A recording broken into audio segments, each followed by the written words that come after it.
Hello guys, പുതിയ videos. അപ്പോൾ ഇന്നത്തെ നമ്മുടെ വീഡിയോ എന്ന് വെച്ചാൽ ഗൈസ്, അൽവാരസിനെ സ്വന്തമാക്കാൻ ഇപ്പം ബാർസ മുമ്പോട്ട് വന്നിട്ടുണ്ട്.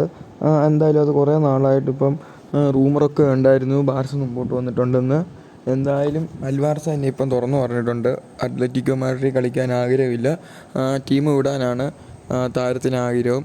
എന്തായാലും ഒരു 100 മില്യണിൻ്റെ ഒരു ഓഫർ വെച്ചിട്ടുണ്ട്. പക്ഷേ ഇതുവരെ അത്ലറ്റിക്കോ മാഡ്രിഡ് വിട്ടുകൊടുക്കാൻ തയ്യാറല്ല. അങ്ങനെയാണ് ഇപ്പോൾ റിപ്പോർട്ട് വരുന്നത് സ്പാനിഷിൽ നിന്നൊക്കെ.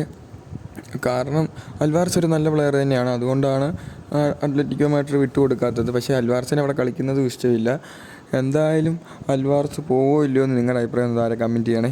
പിന്നെ ഈ വേൾഡ് കപ്പിൽ താരത്തിന് ഒരു ഗോളേ അടിക്കാൻ പറ്റിയുള്ളൂ, വലിയ ഫോമൊന്നും ആകാൻ പറ്റിയില്ല. പക്ഷേ ഒരു ഗോൾ അടിച്ചു, അത് വിഷയം ഗോൾ തന്നെയായിരുന്നു.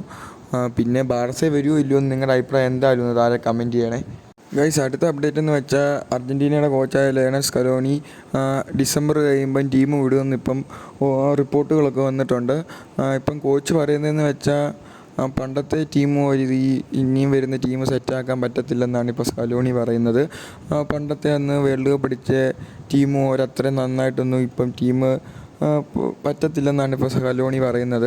എന്തായാലും ഈ സീസണിൽ ഫൈനലിൽ എത്തിച്ച ഒരു കോച്ച് തന്നെയാണ്. കോപ്പ അമേരിക്ക 2 ഒരു വേൾഡ് കപ്പൊക്കെ അടിച്ചു കൊടുത്താണ് അർജൻറ്റീനയ്ക്ക് വേണ്ടി.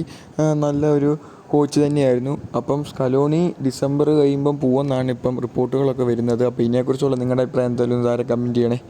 അപ്പം നിങ്ങളുടെ ഒപ്പീനിയൻ എന്തായാലും താരം കമൻറ്റ് ചെയ്യാൻ മറക്കല്ലേ ഗൈസ്. അപ്പം bye guys, thanks for watching.